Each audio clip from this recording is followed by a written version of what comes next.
thanks for what you do with your podcast and all the rest. You're doing a great job. Hope everybody keeps tuning in. You get a lot of good info, a lot of insights, understandings of how to get strong, how to stay strong, how to use your strength. You do a great job, dude. You make things better than they are in real life, I think. If you don't follow Massenomics, y'all do it. Social media, website, everything. Massenomics.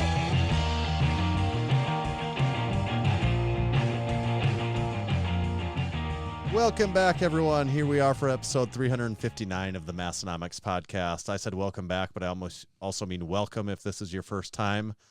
We are the lifting podcast about nothing, and we record this live out of western northeast South Dakota and out of eastern southeast South Dakota. My name is Tanner. And my name is Tommy. Every episode still recorded live. It's only one way to do it. Just the way podcast Jesus intended it to be. That's right. None of this fake After Effects, put it in at the end. No, we do it live. That's exactly right. We've got a banger today, Tommy. We have some big rundowns on big names returning to the sport of powerlifting. Going to talk about that. Is it Tanner Baird and Tommy DeFay? The biggest names returning to the sport of powerlifting. We are announcing we're going to leave it, but I guess we'll spill the beans now. We are late entrants to the Sheffield. We were the final people they were inviting. What are those, like at-large bids or whatever? Yeah, you have to have one of the best natural totals in the world, but they finally decided, to open it up to us. Yeah, can you blame them though? We're the C-list celebrity lifters that they show up for like the halftime show. Yeah, like maybe D-list. Yeah. Well, it's lifting. The list is pretty small in the lifting world, so I think we can make C-listers. We're probably C-listers in that world. I think we can make C-listers there. That's true. I think that's. I mean, if we were saying the world at large, we're like F-listers. Oh, like F. Yeah, but within the world of powerlifting, we're probably C-list. Yeah, I think we have C-list. I think we're pretty comfortably in the C-list category. I mean, not that people would know our face. The Massenomics is in the C-list category. Maybe not our faces, but someone would have to be in the stands and be like, who are these guys? And be like, oh, I think it's like the Massenomics guys. Like, oh, okay. I didn't know there was like two of them, but whatever. Okay. I think that sounds familiar. I kind of assumed it was like I thought it was like some 16-year-olds that ran their account, but whatever. Okay. Yeah, sure. It used to be 20 years ago. That's how long we've been doing it. Back when Instagram was cool. You know what else is cool, Tommy? What? I'm going to segue this like Paul Blart Mall Cop. This is the Strength Company. We've set out to build a better barbell plate on American soil. We ended up here at Wisconsin's legendary Wapaka Foundry. With over 60 years of ironworking experience, the foundry had the knowledge, technology, and processes to build our weights to our exact specifications. The Strength Company plates are slim but rugged, smooth but easy to grip, and electro-coated for durability and to look great in your gym. This is the next generation of American iron. Only available from the Strength Company. Whoa. Yippee-ki-yay, motherfucker. Do you think Grant will have that song playing in the background of his booth for 3 straight days at the Arnold? It's just on repeat, just like the most intense ad going in. You're like, no. The first hour will be done and like, guys, we just listened to that song 60 times and we only got 1,000 more to go. Check out the Strength Co. Buy yourself some plates. Make sure to check them out at the Arnold. This episode comes out not too long before the Arnold, so if you're thinking about making a trip, make sure to stop over at the Strength Co. booth, say hi to Grant, Big D, the gang, and let them know that your good friends at Massenomics sent you. Oh, all these people trying to pop into the meeting. I'm getting distracted. Yeah, this is a popular live feed this week, isn't it? It's a very happening live feed. This episode of the Massenomics podcast is also brought to you by Bearfoot Shoes. They're not for your hands, and they're inspired by your feet. Shoes started as simple coverings to protect our feet, allowing us to thrive. Yeah, for your feet, not your hands. That's why they're called shoes, not gloves. While retaining the strength and functionality enjoyed by barefoot living. Now, modern shoes restrict our feet, compromising our natural movement. Shoes should be wide so your feet and toes can spread flat to connect you to the ground and flexible to give you freedom. Wearing barefoot shoes allows you to reclaim your foot's functionality and strength so you can lead a stronger life by experiencing improvements in joint pain, muscle activation, sensory feedback, balance and stability, biomechanics, and more. Hop on Barefoot Shoes and check out their line of awesome barefoot shoes, ranging from the Ursus Low Top to my personal favorite training shoe, the Ursus High Top, available in both canvas and suede options, and their new Brew and Boot, which is available, that I've been rocking on dog walks here in the blistery and punishing winter conditions of South Dakota, and the boots are holding up great. While you're over there at Barefoot, make sure, go to www.barefoot.shoes to check out their full lineup of shoes and everything that the Minimalist Shoes can do for you. And while you're there, make sure to use code Massenomics to save 10% on your next order. Once again, that's code Massenomics at www.barefoot.shoes to save 10%. Thank you, Barefoot Shoes. Some bitch, it was really windy up here. I don't know about down there. But not too windy. Here the problem is raining, and then the rain freezes, and it's just can't get a break from it, man. We haven't gotten that, but boy, was she a howling last night. I wouldn't expect anything less in Aberdeen. Our garbage can was a solid 3 blocks away, I think, this morning, and that's not an exaggeration. Yeah, that's always fun. Yeah. Mine, the way the wind whipped around at our old place, I would know that if it was really bad, it would, for some reason, go across the street to the neighbors and around to the backside of their fence. Don't know how or why it would do that, but that's what it would do. Ah, the life of a garbage can. Yeah. Just getting around. Like a record, baby. That's right. We had our new exciting new news just hot off the press today. Our first, breaking news. Yeah. YouTube, our first, not first ever, but our first recent YouTube vlog video went out live the day we're recording this. Yeah. So that was pretty exciting. It was about the unboxing video of the belt squat. The new belt squat, and then just some general shenanigans going on at Massenomics Gym. I really enjoyed it. It made me feel like I was back in the gym, like I never left, you know? Yeah, that's probably good. Like when you get homesick now, you can watch the weekly vlog and be like, just put it on repeat. I wonder what the guys are up to, just having fun and laughing and lifting weights, doing dude stuff. Yeah. See, you get to just see the highlight reel, though. You don't have to wade through all the... Well, I would say maybe the real highlight is actually being there and seeing it all in person, you know? That's true. You know, then you maybe get the real inside. Highlights were the friends we made along the way. That's right. That's right. Get the inside scoop on what's going on, you know? Yeah. Not the watered down commercial version for YouTube. Yeah, but for everyone else that's not, living here in Western Northeast South Dakota, they have to take the watered down version because that's the only choice that they get. Yeah, that's right. But yeah, if people haven't checked that out, make sure to go to the Massenomics YouTube. If you listen to this regularly and you're not subscribed to the Massenomics YouTube channel, that's pretty weird, but now is your chance to go on and do it. We are adding new content weekly. I think we probably have already sitting in I think we have 5 videos sitting there already, don't we, Tanner? I think it's 100 videos. Well, conceptually, yes, there's 1,000 ready to go. It's the actually putting it into YouTube part. But no, we have multiple weeks of videos sitting, waiting, ready to go. When the Arnold comes up here, you can be guaranteed that there will be many videos that will come out of the Arnold. So yeah, lots of fun new content coming. Be on the lookout. Yeah.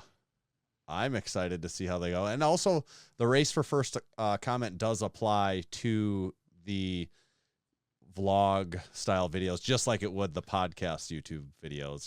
The race is ever on. Right. No one ever called it quits. It's still on.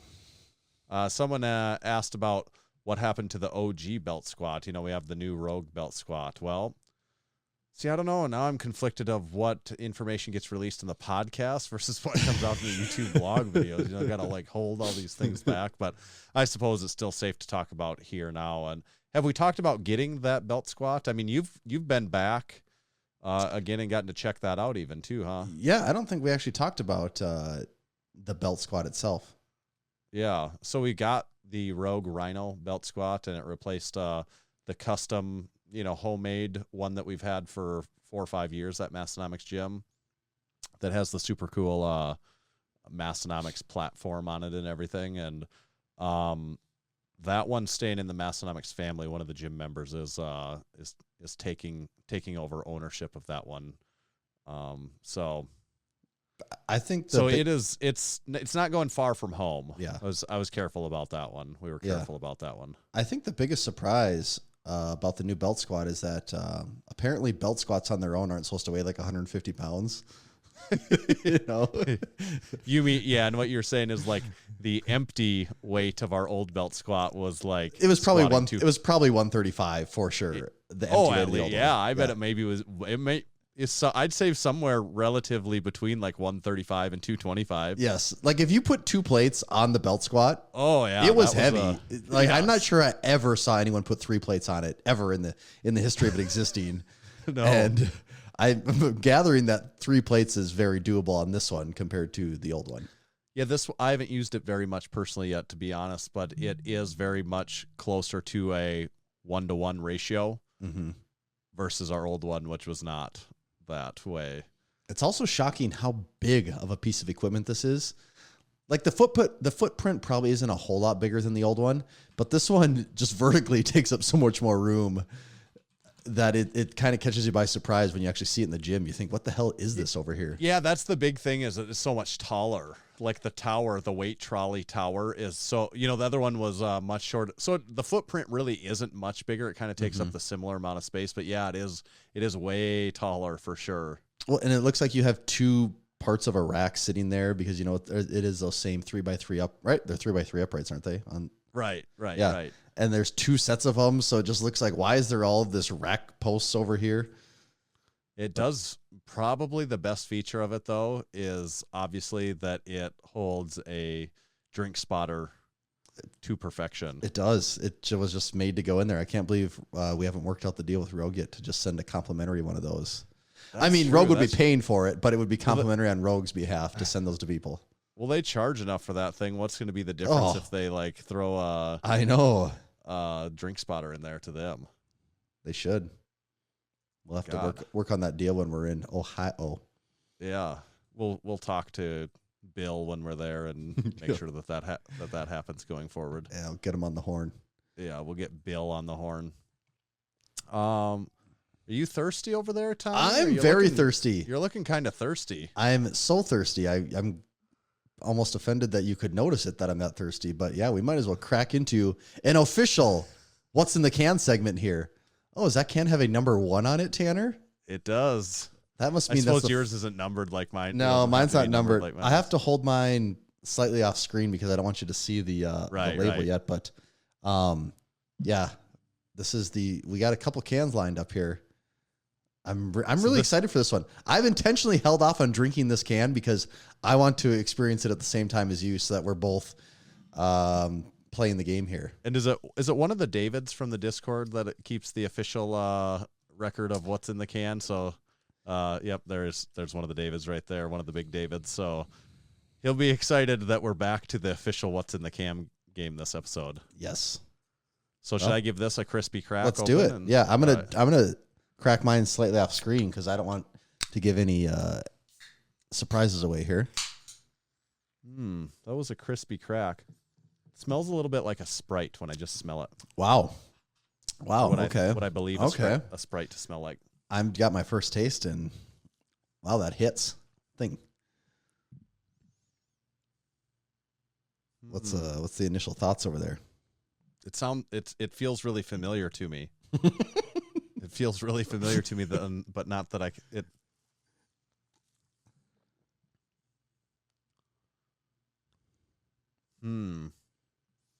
It kind of tastes like weak cola, maybe. Let me try that again. Not what I was expecting here. Not what I was expecting. Let me try that again. We're full of surprises on what's in the can. It kind of tastes like Coca-Cola, I think. I think that's the familiar flavor that I'm tasting. You're like, I've tasted this before. Yeah, I'm going to say that I mean, it tastes like what I think Coca-Cola tastes, what I remember Coke to taste like. Yeah. So I'm going to say it's a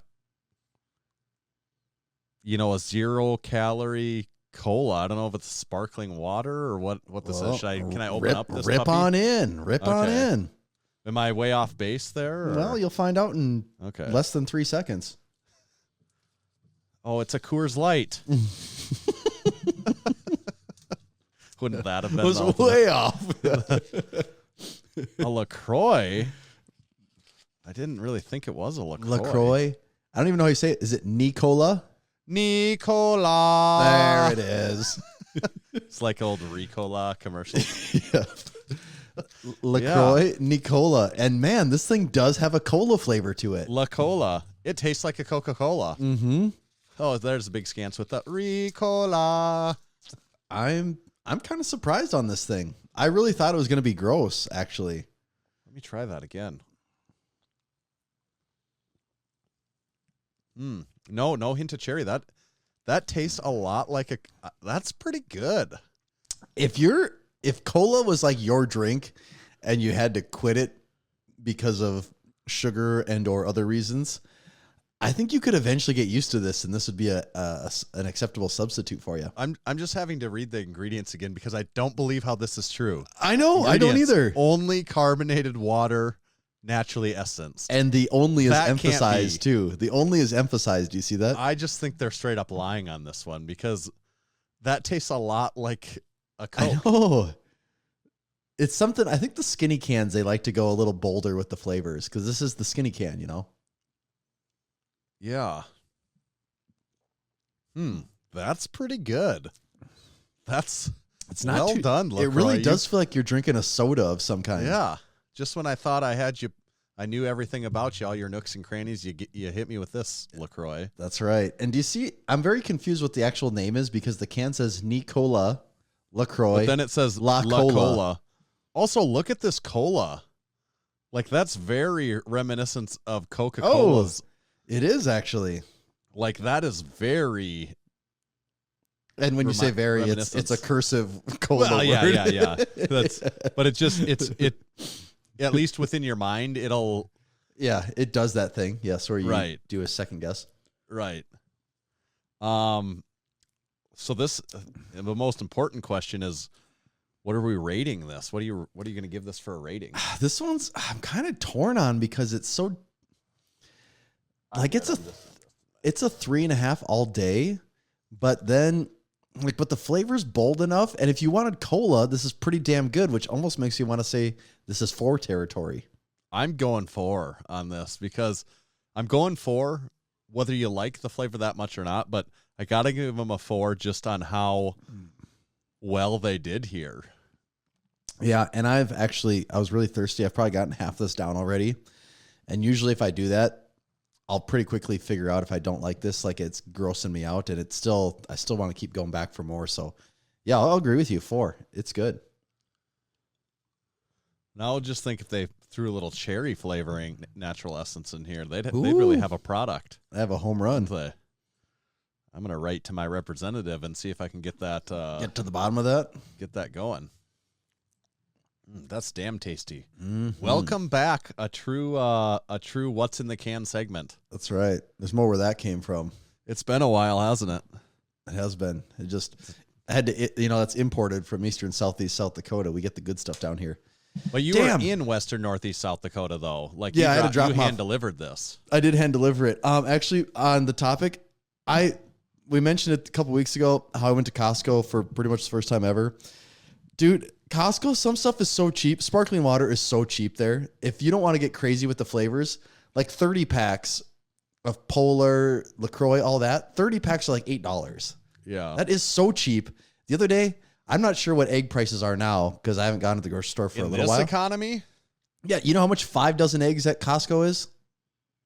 5 dozen? 5 dozen. That's 60 eggs. 60 eggs. So is it a flat of eggs? It's I actually didn't realize how they did this until I got the box home, which is kind of annoying, is that it's just 30 and 30, in a cardboard box. I know. Which is kind of regretful. Because Walmart, I used to think that was a good idea, but it's so much more inconvenient in your It takes up so much room in the fridge. Yeah, very annoying. I was really hoping there would just be 5 dozen, cartons in there. Right. So 60 eggs, would it be $25. 15. See, that is a good deal. That's pretty damn cheap. I had a hard time passing that up. I had to do it. But it is inconvenient when they're on those flats. Those flats of eggs are more inconvenient. When I opened that box, I'm sure if you saw my face, it would have been like, oh, because it was, I was really, I was just so ready to go home and have this stack of 5 cartons of eggs just in the corner of the fridge. And yeah, that was, now I have an entire shelf that's nothing but eggs sitting there. Yeah. Do you know about Sub-Zero refrigerators? I think that's the correct brand name. How expensive do you think a refrigerator could be? Oh, God, you could, well, I mean, you can spend a ton. It really depends on what you want to do. I mean, I know you could spend you could spend 10 grand on a fridge if you wanted, right? I think Sub-Zero are maybe even some north of 10 grand. Like 10, 15 is not out of line on a Sub-Zero unit. Okay, well, it says, their website says Sub-Zero Wolf, and if they're connected to the Wolf stove brand, they're incredibly expensive too, I believe. That's... These refrigerators are just like they cost as much as a car. Yeah. Okay. Wolf Appliances. Yeah. Their ranges, very, very expensive. Very nice. I've seen them a few times. I do not have any experience with a Sub-Zero refrigerator though, but I mean, I'm sure they're nice as far as appliances go. But how can it be $20,000 nice? How? Probably because it doesn't come with the dumb cheap shit that all the appliances do now that break after 5 years. But that's not my enough, guess. There's not enough area there to of materials to make something that costs a car has a lot of moving parts. It does. Yeah. There's so many moving parts on an automobile. I'm trying to think of what a fridge does that I could maybe see how a stove and ranges, you can do some crazy things with how that all works, but I'm trying to think outside of keeping stuff cold, what does a fridge do that's good? Isn't that the whole point of a fridge? You just want it to be this temperature and never do anything besides that? Right. I mean, I know you can make them bigger, but bigger doesn't make them that much more expensive. You know, I know you can put the freezer in different places, none of which would make it that much more expensive. Yeah, I wonder how much of it comes down to the materials used for the design part of it. For the exterior, you know? Because, yeah, some of these 15,000, 13,000. Yeah, I don't know, man. That's a lot of money, though. Why, are you going to add one of these to your house? No, we've been looking at, we keep calling it mega fridge, where it's basically like 2 giant, it looks like French doors, but it's actually 2 separate units, and they put it together it has I have a family member that has one of those. They did it in their basement, where it's one they did the full standalone fridge, and next to it they did the full standalone freezer. Yeah, and we it's might do pretty that sweet. Someday. Yeah, we might do that cool. someday because we have the room for it and stuff. And then I was like, how crazy can you get this? And I started looking into those, and I'm like, my God, you could spend like $25,000 on this setup too. I'm like, how? Yeah, how? It would be mega fridge though. That'd be pretty cool. Yeah, that's what we're called. That's loosely, it's called being termed mega fridge. So this is our wall of stainless steel. Maybe 10-year plan is to have mega fridge. Yeah. Well, when you do it, let's have a party and we'll break them in. You know. Were you back for a wedding then, or speaking of parties, is that a topic? I was back in Western Northeast South Dakota for a little wedding, and weddings are always funny just because there's every wedding has its own little thing. And there's games and all that. And when we were there, I started talking with some buddies about some of the craziest things I've seen at weddings as far as just stuff that happens. And we've maybe talked about this on a podcast episode one time, but I was saying probably when people start doing, they'll do the around here things you see are they'll do an auction for the garter or whatever, for the ladies' garter. They'll do, there's games where you can spend money on tickets and then you can pay money to dance with the bride and the groom. There's so many things like that go on. But I was saying maybe the craziest one I've ever seen at a wedding was one of my buddies from high school. He was getting married and they were going to do I feel like I don't even see this anymore, but where they blindfold the groom and they put on some probably like Pony by Genuine. And then it's like, all right, yep, he's going to go take the garter off the bride with his teeth, you know? Like, yeah. And he's like really like hamming it up for the crowd, and everyone comes around. This was definitely the last wedding I saw this at. This was almost 10 years ago. And so he's about to do it. They got him blindfolded. His wife's sitting there. You know, he's going to go up to his new bride. And right before he gets to her, she leaves, and the mother-in-law sits down. And so the crowd, you know, so he's excited because he thinks the crowd's like really, really cheering him on, when actually they're just laughing so hard. And he's like just getting after it, you know, all up on his mother-in-law. And then after a while, they pull the blindfold off, and you know, humiliation sets in like, like to a high extreme. But I was saying how that's probably one of the crazier things I've ever seen at a wedding. And a couple of the guys I was with just could not believe that actually took place. And then the next thing I thought of was the story from your wedding, Tanner. Right. And, that's been on a list for quite some time on our list here. It has been. We teased that like 20 episodes ago. And maybe it's appropriate to tell that one now, because I thought that was one of the if I had to say the 3 funniest wedding stories ever, one of them was what I just told you. And I think this one would easily be in the top 3 as well. Yeah. And you'll probably remember the story just as well. I can also add in it from my vantage point as well. Right. So I guess we were at the supper, and we were at the head table, of course. And one of the groomsmen. And just to be clear, we are talking about Tanner's wedding here. Yeah, my wedding. This is Tanner's and my wedding. Wife. Yes. The day she became my wife. Yes. And I think we had done like the best man speeches, and like I think it was towards the end of the speeches. That's how I remember it. Like it was usually the traditional flow is, you know, people are getting done eating, the best man, the maid of honor, you know, the bride and groom, they all kind of give their speeches, wish everyone well, say thank you, things like that. Yeah. And that's what I remember. Like that's all kind of getting done. So people are like, okay, like the speeches are wrapping up. But then a wild card entered the ring. It'd be Big Darren, who's been a gym member at times in the past, and my my childhood friend. And Darren's kind of a character for those that have. I would say, he's a wild card. That's a good way to describe him. A bit of a wild card, absolutely. And he didn't disappoint in that regard on this night either. And he got the microphone, and he went off. And I've heard him do some really long speeches before that I don't know exactly where he's going. Like he's not uncomfortable on a microphone, and you know He's been in a few bands, and he's very comfortable in front of a crowd. Like yes, and as soon as I thought he was just going to chip in his his couple cents. Yeah. I think that's what everyone was just probably thinking. Like he's just like, I think most people were assuming there was going to be a good luck, Tanner. Let's raise our glass, and that would have been about it, you know. And he started going into this thing, and I don't know exactly. Like it went on for a long time, and the more he talked, the more concerned I was getting about what he was saying, because he started going in. He was saying things like, Tanner's,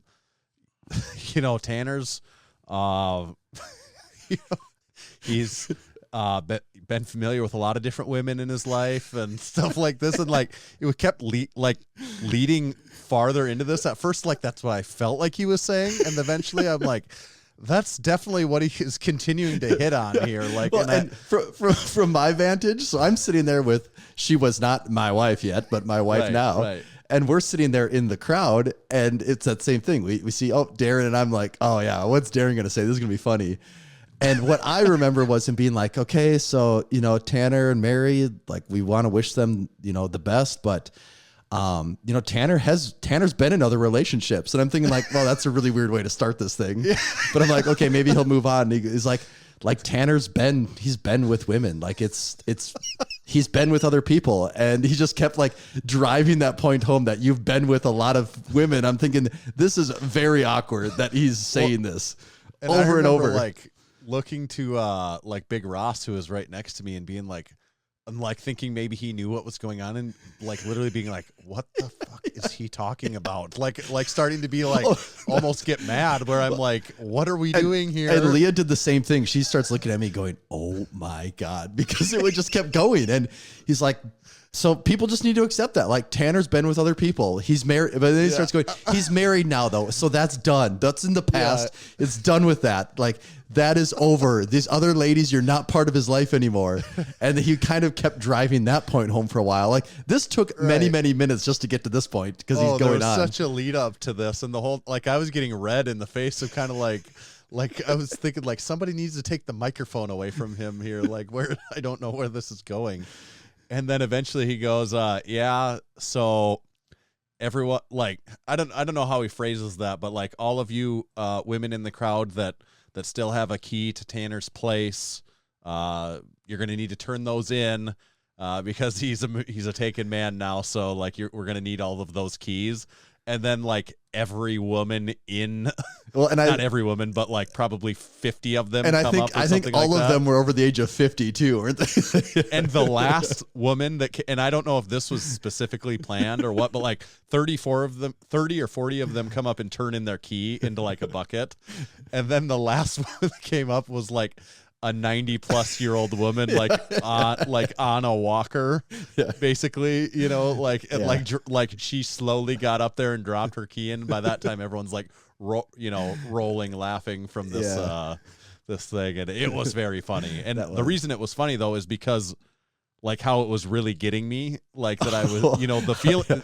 The reason it was so funny is because that uncomfortable feeling. Oh, how long he let the awkwardness go, because you knew everyone in the room was thinking, oh, what is this guy doing? Like, is he this drunk and messed up? Like, what's going on? Is he not reading the room? But, oh, yeah, he was reading the room perfectly. Yeah, that was a great story. I'm glad we got to get that one out there. We do have a Has He Seen It segment, but we'll probably save that for after our guest here, if that's okay with everyone listening. Okay, thank you. But what we do have is a quick supporting members. Well, and we also, have we hit on our new drop yet? We kind of recapped it. We recapped it lightly last week. We gave a little preview, but by the time you're listening to this, the new drop is out. It's official. It's live. Get on that. Last week we previewed the Massenomics metal shirt, Metalnomics, whatever we're calling it yet. We don't know. We'll decide that tomorrow. Should we show everything else? Yeah, we'll do a quick show and tell with the rest of them here. One of the perks. So I'm not going to show the metal one because I didn't grab that one. Yeah, one of the perks of being in the Discord, you get the early preview here. So yeah, next up, show off. I don't know what the title of this one is, but we were just in the Discord today talking about these tees with the chest, left front, chest, smaller front. Yeah, we got the MSS NMX Massenomics abbreviation on the left chest. And that's just the front. In the back here, business in the front, party in the back. We changed the game, I think, on the back here. Let's see if I can even get this all on camera. I don't know what. Oh, that's looking pretty good there. And then we got the Massenomics Wolf with Massenomics in the mouth. Massenomics Apparel Co. Never gonna stop. Yeah, I like this one. This one friggin' pops, don't you think? It does pop. You got a black tee with yellow, white, and red on it. Of course it pops. I hope you can all hear this tee over the popping. I like that one. I like the colorway of that. It really pops. And then our last hoodie of this hoodie season, right? Mm-hmm. So speaking of front left chest, this is going to be hard to really display everything of this in one shot. We've got the military green, or the I guess is that what you call that color? Yeah, I think so. OD green, military green. Of the Raise Hell Lift Heavy design. And it's got the Massenomics tag on the pocket there. And then over on the sleeve here, it's got the Massenomics down the sleeve, of course, screen printed. And then the full back Raise Hell Lift Heavy logo across the back. So now that is one hell of a Massenomics coat. Yeah, that's a great springtime coat. Spring is just around the corner. That's true. And it's got also has the custom label tag on the neck too. So we spared no expense on that one. We pulled out all the stops. Branded that puppy everywhere you could damn near put a Massenomics on it. It's there. While still keeping it sophisticated. We didn't want to get tacky with it, Oh, God, kept it sophisticated here. Not suggesting it would be tacky. So we got those. So, yeah, check out the drop. Yeah, the two tees, the sweatshirt. Buy all 3 of them. Maybe buy 2 of them while you're at it. This is your chance to get it before the Arnold people get their grubby hands all over it. So if you buy them all, the Arnold people won't even get their shot. Then you can really say you got the exclusive. And I wouldn't wait on any of these because of what we do have for leftovers, we'll take to the Arnolds. So there might not be anything coming back after that. Okay. Now supporting our supporting member segment. This is one more thing. This Nikola is still just hitting right. It slaps, doesn't it? It's so good. I love it. Still good. This is damn near 4.5. It's excellent. I'm not doing that, but I'm just saying it is damn near. Everything exists between 3.5 and 5. I mean, the scale should just be: is it a 1 or a 2? Is what we should change our scale to. Right. Well, occasionally we have awful things. Well, then it would get a 0. You know. Okay, that's true. No, I like our scale. It's better this way, yeah. That we don't use 80% of. Yeah.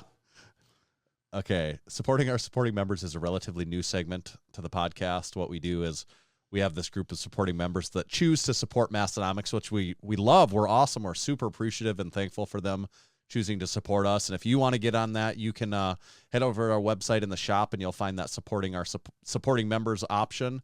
Get signed up. There's options of like all sizes, shapes, and varieties that'll include a variety of things like access to our exclusive Discord community. You get to listen live to the Massenomics podcast like our listeners, our supporting members are doing right now.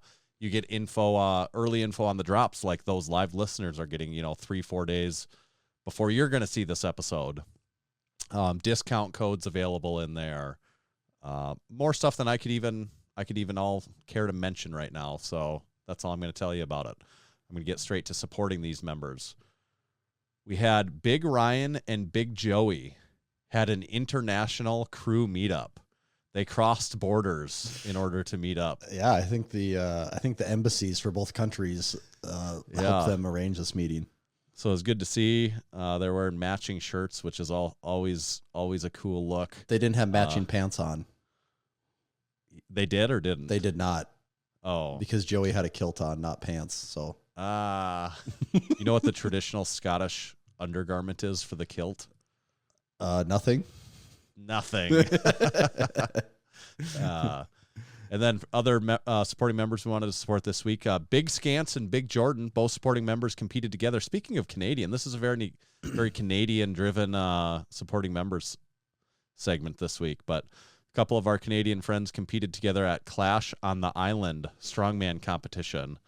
And from what I saw, they both did very well in their strongman competition, and they were together with crew, so that's always a win, regardless of placing. You can't put a price on competing with fellow Massenomics crew, can you? You're all winners then.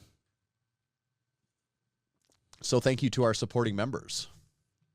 And also, wait, maybe you wanted to do, should we jump into ads then, I suppose, before our guest? Yeah, probably. Okay. Do you want to fire yours off first, or should I hit him with something? I'll go. All right. Today's show is also brought to you by Texas Power Bars. Buddy Caps first started lifting weights in the late 60s and began powerlifting in the mid-70s. At the time, he was working for Image Barbell building gym equipment. Around 1976, a local machine shop started making Olympic bars for them, calling it the Image Bar. In 1977, Image Barbell became Champion Barbell. It was then that Buddy started looking at the bars with an intent of changing them for the better. In 1979, Buddy bought his first lathe to begin addressing the known issues. In 1980, his passion, drive, and purpose now had a greater mission. Buddy set out on his own to make what he believed was the greatest bar he'd ever seen and trained with, and the Texas Power Bar was born. It was strong as a house with the best knurling and was maintenance-free. Hundreds of state, national, international, and world powerlifting records have been and continue to be set and broken on the Texas Power Bar. To learn more about Texas Power Bars and buy one of their legendary bars, visit TexasPowerBars.com. Ooh, the Nikola was getting the best of me there. Got a little burpy burp? Oh, yeah. Nikola. And also thank you to Juggernaut AI.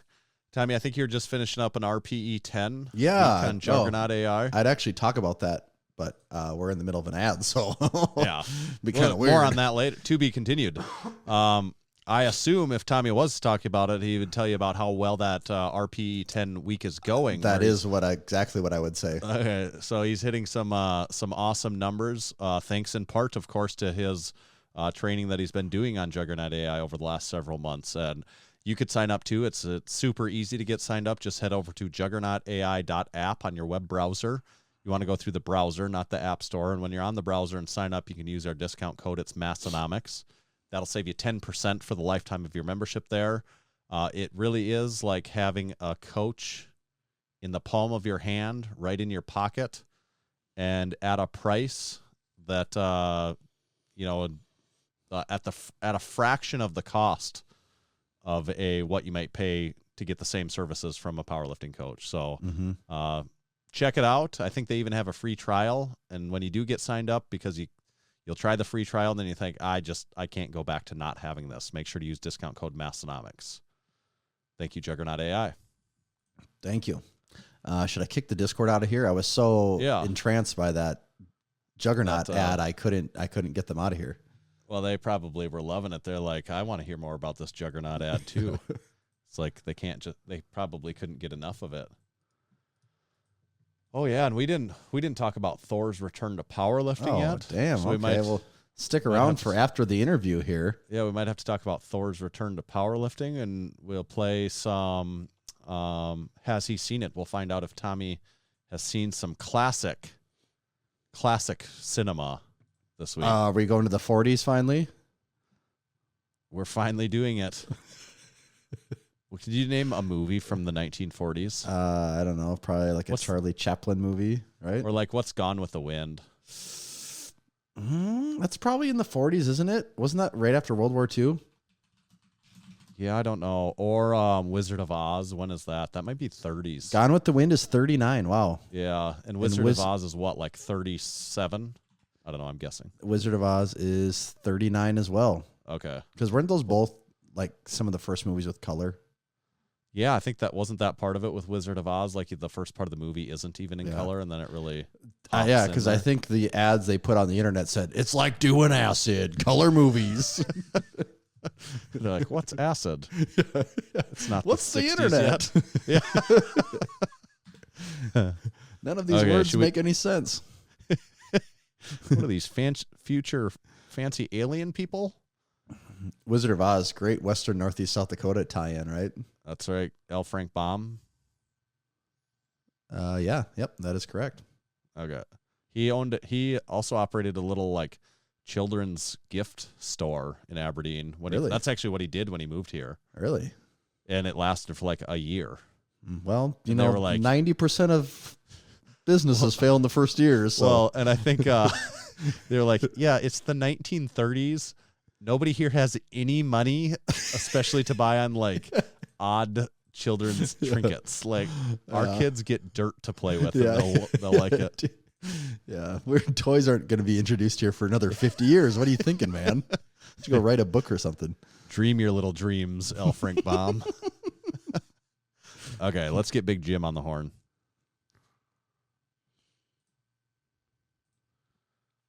If he's so inclined.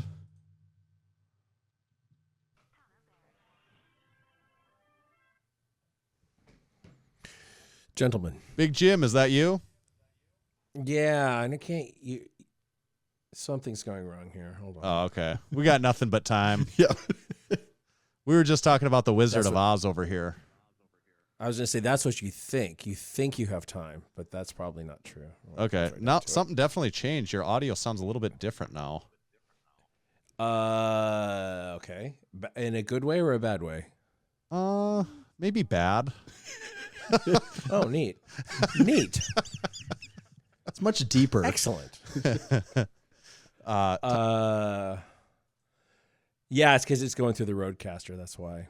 We are officially going through 3 Roadcasters right now. They should be paying us for some type of advertisement with this. I feel like there's Inception there somewhere or something. I don't know. Yeah. So are you recording this on? Roadception. Are you recording this on your end then too, Jim? I appear to be. Okay. So we should have audio to use. You should be able to send us your audio too. Correct. Okay. Well, this is Tommy. You can hear Big Jim all right on your end too. Yep. Okay. Yep. Good. Yep. This is perfect then. So let us just do a deep dive right away into L. Frank Baum and the Wizard of Oz. Yeah. Before you interrupted us, Jim. Yes. You- Go on. Go on. Well, you asked if you needed to prepare anything. I probably should have mentioned, instead of saying no, I should have mentioned, yeah, we're going to talk like for an hour about L. Frank Baum and his history. So I hope you're well versed.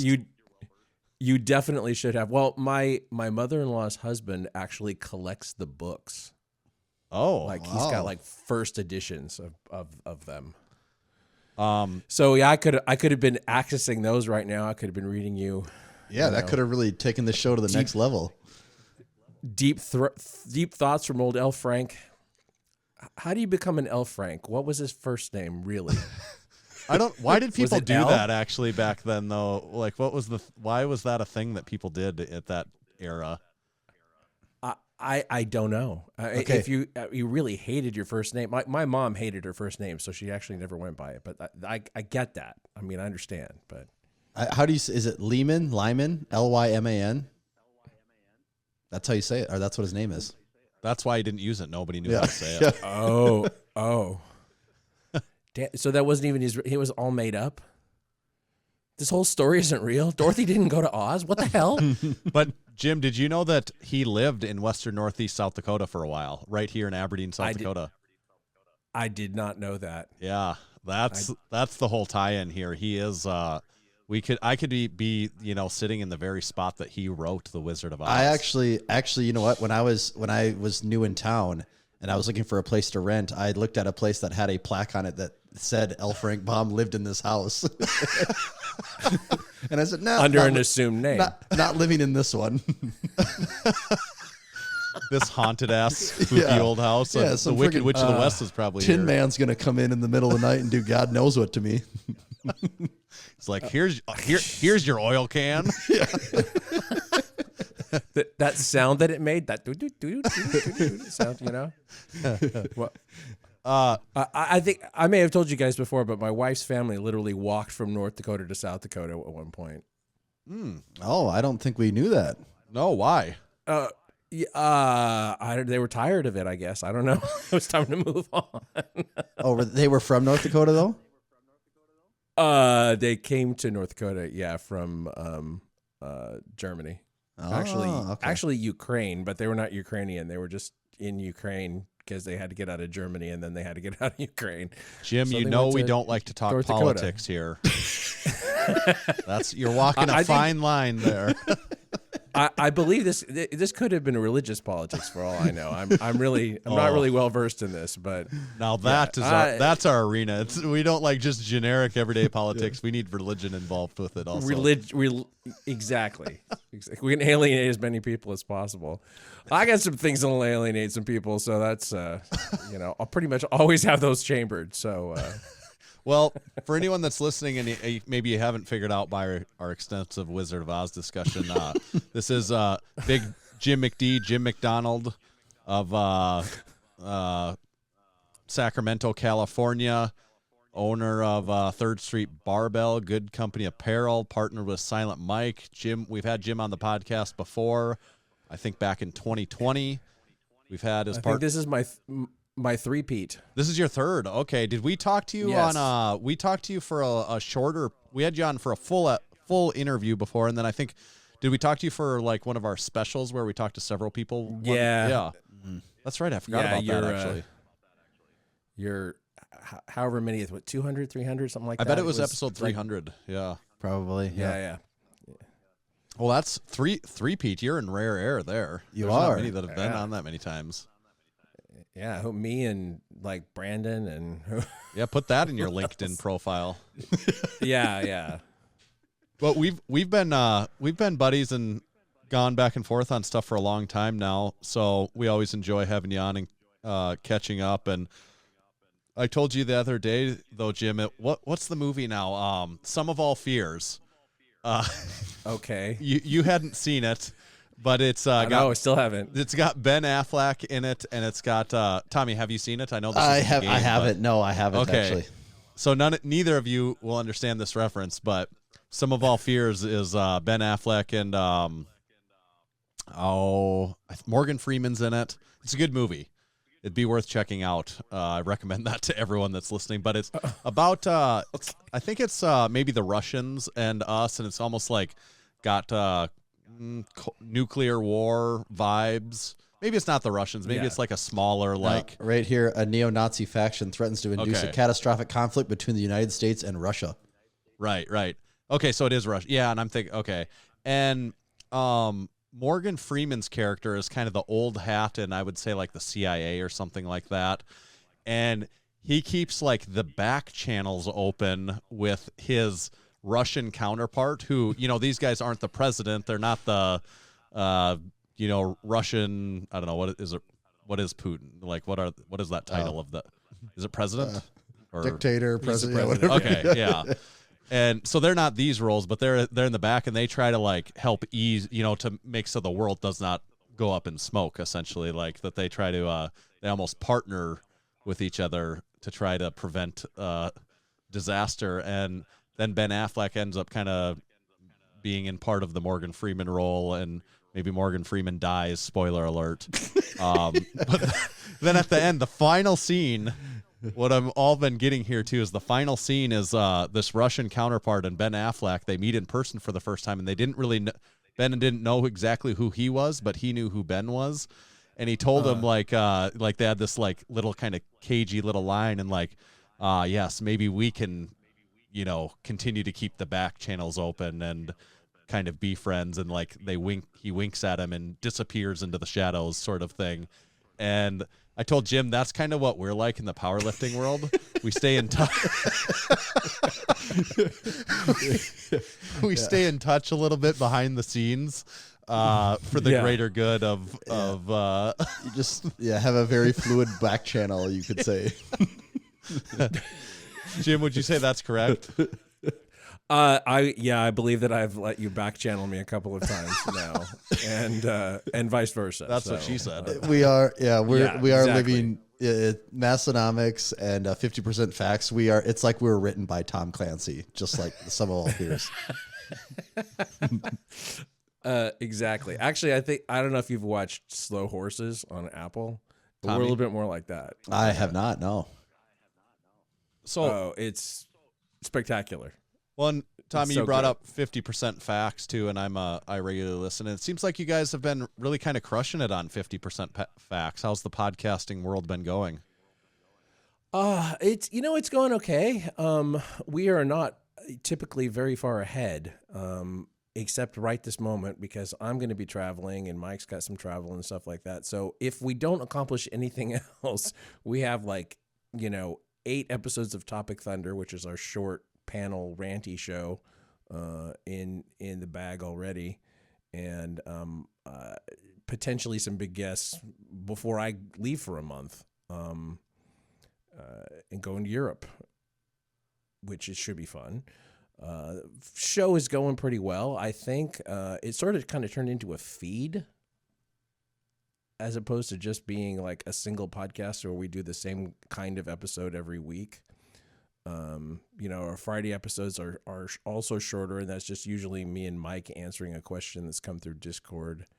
And then our standard episodes, which might be a movie review, a documentary review, and we might talk about a particular topic that's currently afflicting the powerlifting world, Right. or just kind of whatever. I don't know. It's sort of whatever we want to have a conversation about in that day. It's usually just determined about 10 minutes before the mics go hot. And, we've just been doing this for so long that it's pretty easy for us to knock it out and feel comfortable about what we're saying and hope that people are enjoying. How many podcast episodes do you think you've recorded now in your podcasting tenure? 50% is coming up on 300. There were 250 something power casts. almost all of both shows have been on video, whether or not we release them. So a lot. Let's say a lot. Yeah, it is a lot. Does over that period of time, or maybe even more recently, because at points in time there probably was things about it you obviously weren't liking as well. But like more recently speaking, does it ever feel like, how often, what % of the time does it feel like work? It feels like work until the mics go on sometimes. Right. Right. Like I'm not sure exactly what's gonna hit and what we're gonna have. What we're gonna be able to talk about comfortably, and which direction Mike's gonna go with something. But we're for the giant age difference, we're pretty close aligned on a lot of things. The other day somebody asked a question like, should we do this thing this way or this way? And Mike, before we even talked about it, both said the same thing. And that's pretty common. We say that, okay, we'll do it this way. And it's like, there's no question. So, I mean, it's not like we're not the same person or anything like that. And so I don't always know how he's going to react to things I bring in or vice versa, but it always seems to work. We have a lot of reps. We have a lot of reps, over 8 years of reps. So. Right. Yeah, it is interesting too. Like a lot of that resonates with what we do. Like everything you're saying there, I'm like, oh yeah, I feel like that's, we can relate to a lot of that stuff. Although the thing we don't have is the age difference. That is a good point. Although I don't really even think about that. Like, am I listening to you guys talking? It's not something. Yeah, I don't like, either. It doesn't right. doesn't cross my mind either. Yeah, I get that. Because we recorded these like 10 Topic Thunders with the some of the game day crew, and there was a point at which like I sat through a whole episode about Jordans, and I don't give a shit about them, and so it was a little bit difficult. Like I don't care about expensive shoes at all, period, and so I had nothing to say. And at some point I thought, you know what, like I'm going to step out for a minute because I haven't really done that before. Like I'm going to step out and I had Joe Stanek sit in for me, and I think they recorded the last maybe 2 or 3 of those together. And that was also fine. Like I don't have to be in the middle of everything all the time. It's just that I know how. Right. And other people can know how, and that's fine too. If there was somebody with a technical background, I wouldn't worry about storing up episodes before I go on vacation either, because then they could do it. I mean, we had the conversation with our staff yesterday at a staff meeting, and they were talking about talking on camera and being nervous or whatever. And Mike's like, "You guys are all fine, really. You can talk. You can talk to a camera. You make sense. You're coherent." And I said, "That's that was a low key like interview. Like, can we hire anybody who's not good on camera? No, we can't do that." Right. Yeah, that stuff all is, like you even talked about, they'll just like reps though too, just if you got a decent ability and like you can talk normally outside of being on the camera, you'll be able to, at a certain point you'll be able to, people can figure that out. It is about reps. I think a lot of cases of just like getting more comfortable with some of that stuff. Yeah, for sure. Yeah. How about, we talk about the podcast, but even earlier, your earlier start was a lot of the video content, and yeah. Were you the first person putting powerlifting content out on the internet in video form on YouTube or otherwise, or other platforms? I mean, were you kind of the first? I was one of the first. I don't know if I was the first. The first that I'll claim is that we were the first people to do voiceover videos for training, explaining what was going on with training. I don't think anybody had done that, and we did that like a couple months after we saw a draft of Bigger, Stronger, Faster. It's like, oh wait, we could actually just like, we don't have to have a live mic and people talking and try to get past the noise that you get in a powerlifting gym and all that stuff. We can actually sit down and watch the footage, see what is actually going on, be sure that we're showing particular things we want to show and do voiceover. So I think that we have to have been the first ones to do that. Yeah. And I know we've talked about this before in our other times too, but we very much enjoyed those videos at the time. You know, those were of high interest for us. They're really fun, I think. Yeah, I think people still watch them, which is weird, because some of them are getting old. And you know, on YouTube, and I'm sure I've said this before, on YouTube, everything just happened. Like, people don't have any context for 13 years ago or whatever. Right. So they'll react to something as if it just happened because they just saw it. And sometimes I reply to people and say, hey, you know, this was a long time ago, and people thought differently back then. You know, the state of the world was different than it is now. Right. Yeah, that's true. There's things and even just like if you look at even like training specifically, like 13 years ago, like powerlifting, generally speaking, looked quite a bit different in some circles than what it looks like now too. Oh yeah, for sure. Everybody was squatting with their, you know, feet as far as possible. Yep. like they were trying to push out a wildebeest or something like that.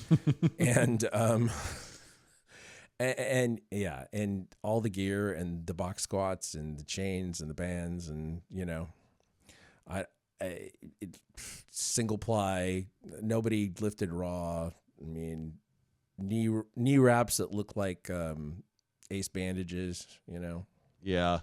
The you know, so you put out you know, your podcast episodes go out in video, I think, from what I've seen for the most part, and you know, Mike also does his YouTube channel and vlogging. But like, have you guys talked about, or have you thought at times about doing more of that style YouTube video that you used to produce there, like doing that at 3rd Street and that sort of thing?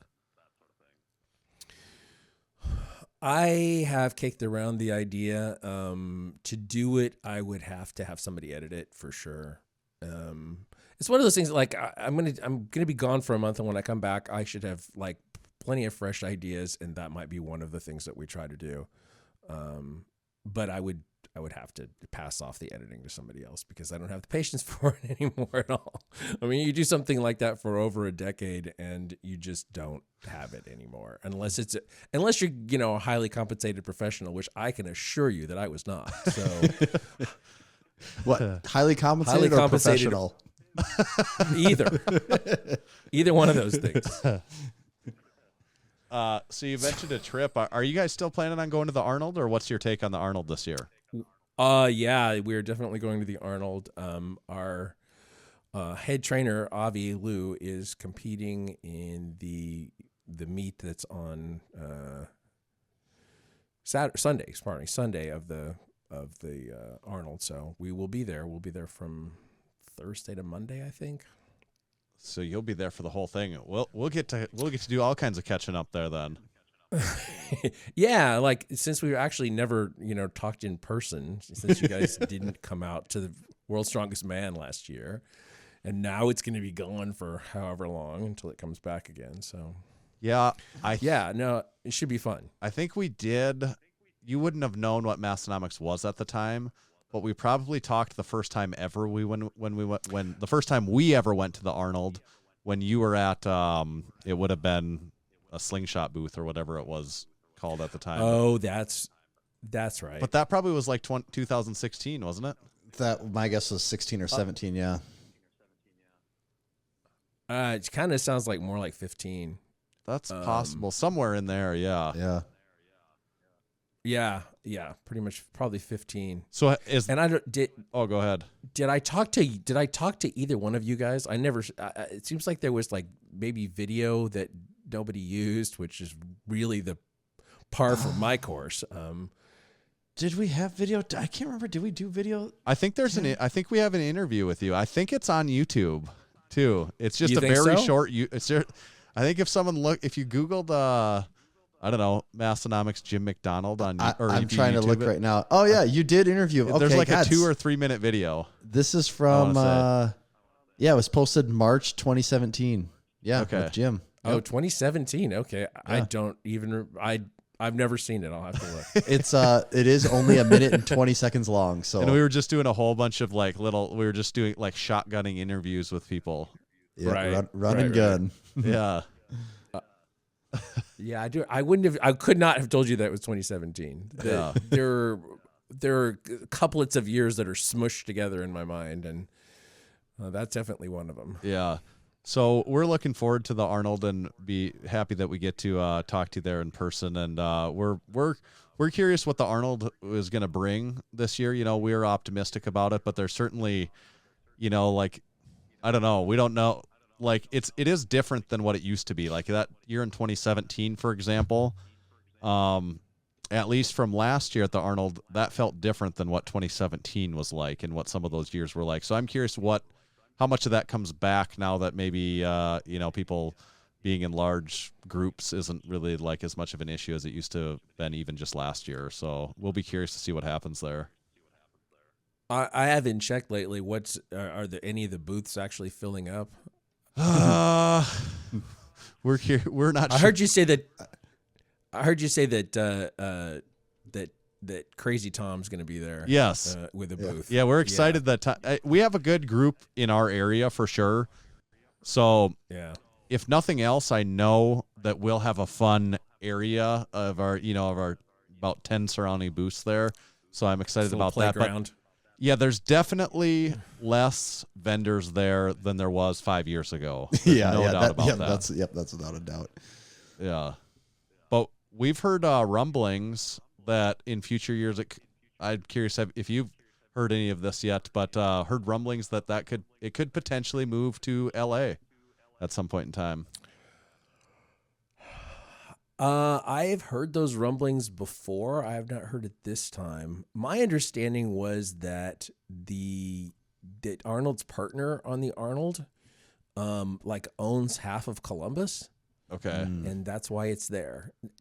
Also, like he apparently did a bodybuilding show. I don't know if he was actually competing or guest posing or something like that 1,000,000 years ago, and loves Columbus for whatever reason. But I think that they talked about it actually all the way back when he was governor of California. Well, I think Arnold has been on record before saying essentially saying he would never take it out of Columbus. Right. But, and that was my understanding. That was the reason. So right. We'll stay tuned to see what happens there. We'll see if he goes back on that word or not. Yeah. I don't know what it would be like I don't think it would be nearly as big in Los Angeles, to be honest. I don't think it would either. LA Fit Expo is not ever as big as the Arnold has been. In my experience, I haven't been in a few years, but I hear that it is progressively smaller as opposed to growing. I know they try to market the crap out of it, but when they tell you all the people who are going to be at that expo, I have not heard of a lot of them. Yeah, I don't think just me. Yeah, as far as the expo goes, I think moving it to LA would be a killer, but maybe that's just the Midwesterner in me thinking that that's a bad choice. But I don't see it. I don't see how it plays out. I think you could have all the competitions there and not lose a step and get all the athletes there. But from an expo standpoint, I don't see it. I don't see it being the same. No, I don't think it would be the same at all. I mean, it's got to be. Oh, hello. Oh, was that you or me? That was me. Okay, coming in hot. I'm glad. I'm glad you set off my pacemaker or whatever. I don't have a pacemaker anyway. Yeah, I don't think it would feel the same at all. And here we go again. In the same sense that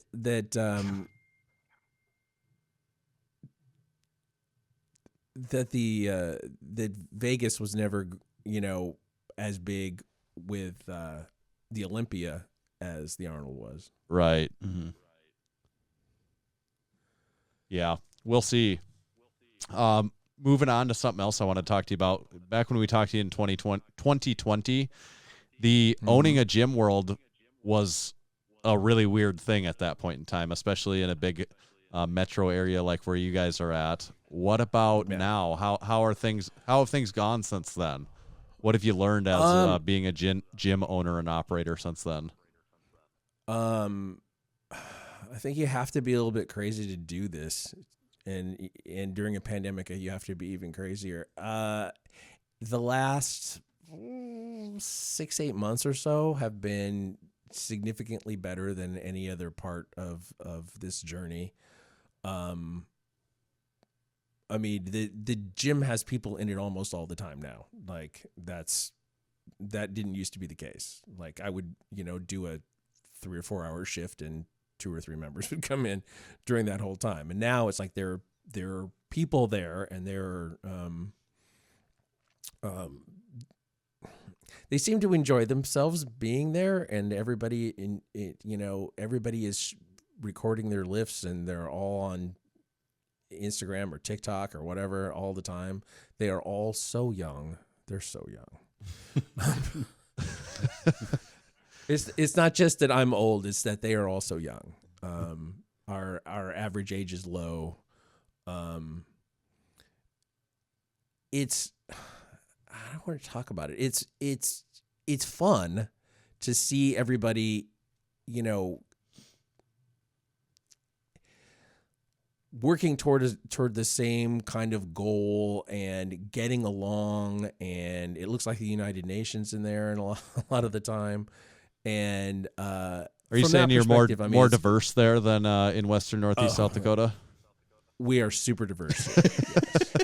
Yes. It's absolutely majority minority, which is kind of reflective of our area, but in some ways not.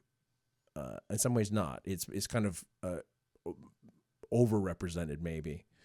And I don't mean that in a negative way. I just, if you're looking around and take a head count, that's what you get. We have a 180 something unit apartment complex going up next door to us, which hopefully will pay off with some membership next year. We just spent a good deal of money, getting ready for this meet, by buying 2 more combo racks. So we have 4 full combo racks now, and 3 kilo sets, which everybody apparently needs these days. That's a lot of kilo sets. That is. It's a lot of kilo sets. Absolutely. I remember, back in the day, we had these rubber coated weights that, when it rained, they smelled like a bad fish market. Like every time. I don't know why it was the case, but just high humidity, rain, whatever, and they would just smell awful. And we've got, awesome stuff now, and we don't have any of those problems, but it's been a learning experience for sure. A step that we took this year is we have more of a branding strategy. So the gym itself is a brand, and then the clothing is a brand. We're like separating the accounting from a managerial standpoint, so we have more idea of where to capitalize on. Where we are making headway in the market. And we started off saying we were never going to have a trainer or do classes or any of that kind of stuff. And there was just too much demand for it for us to not do it. And we just happened upon someone who was a member, Avi, who, is now a USAPL pro powerlifter, based on how she did at nationals, and is really, really, really good. We just kind of lucked into that situation. And there was a point at which Mike was like, I think that we probably should start offering classes and personal training. You got to give the people what they want. Yeah, I mean, and he was the one most against it. So when he said it, it's like, okay, well, that seems like a given at this point. Did he start the conversation by, did he say, hear me out, Jim, the customer is always right? No, he didn't. He didn't. And I don't know if he really believes that, and I don't know if I do either. But, Well, I mean, did you notice we're all they say laughing that- when we say that? Yes. I mean, they say that your current customers can't tell you what to do with the future of your business, and I think that that is true in a lot of ways. Like you have to be on the lookout for trends that haven't hit your customer yet, and things that they're going to be interested in they don't even know about yet. So Yeah, we're the Steve Jobs of powerlifting over here, respectively, I think. yes, absolutely. I co-sign that. But yeah, I mean, doing meets has been part of the strategy for getting the word out more about the gym and honestly the apparel as well. I could get into a whole thing about what we just experienced with throwing this meet. Well, it's what I don't know if yeah, I guess. Well, a little bit of this is relevant to us. We're hosting our first Massenomics powerlifting meet in July this summer. What would be a few pieces of give us some hot hot tips? tips Certainly here. both competed in mini meets and been around many people that have put them on and stuff. But what advice would you have for us? Thing what is to try to be as organized as you're capable of being. I everybody can always improve on that. I didn't run this. Mike and Joe ran this one. Joe Stanek from Game Day ran this meet. I'm trying as I'm getting older to not be involved in every single part of every single thing. Just other people can learn to do stuff and tackle it or have experience that I don't have or whatever. So I can't speak to all the intricacies of it, but I will say that if a federation were to come along that was very supportive of meet directors and not, I don't know, scolding of meet directors, that would probably be very popular based on what I saw in this process.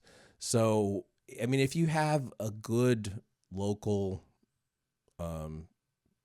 chairperson for whatever federation that you're working with, and you can pick their brain and they're like willing to help you with insights about, best practices for running meets and crowd management and all that kind of stuff, that would be a boon. That would be a good thing. That's not what we had with this. We actually were told that by someone that they would be surprised if we were able to even pull this off. So that was Perfect vote of confidence. that was a great vote of confidence. And we had literally had people kind of actively working against us, and I would. You guys have chosen your federation already. I know you switched away from the one that cannot be named, The Voldemort Federation. the Voldemort Federation, and so you guys went XPC. Yeah, so the reason we are what we are is it actually relates really good to your first tip and point there is we've thought of this idea of doing a meet for quite a while, and we kind of knew the one way to make it work to take some of that unwanted stress and things we don't want to do off our plate is to bring in a meet director. So we brought in he runs, it was for USPA. He ran all the USPA meets in North Dakota and South Dakota. We're bringing him in to run it. He does a really awesome job, and we've, over the years made the good connection with him. So he's really the meet director, and then we're going to do more of the fun Massenomics stuff that we want to do to try to make it even promotion, cooler. Yeah, party part, all that. Yeah. And he switched to XPC. So we said, all right, let's do it. We don't have to talk about everyone being pissed off at the USPA and be a part of that. So it sounds like a great idea to us. Yeah, we did a USPA meet in September, and the meet director that we used was somebody that approached us. He's local but not super local. Did a great job.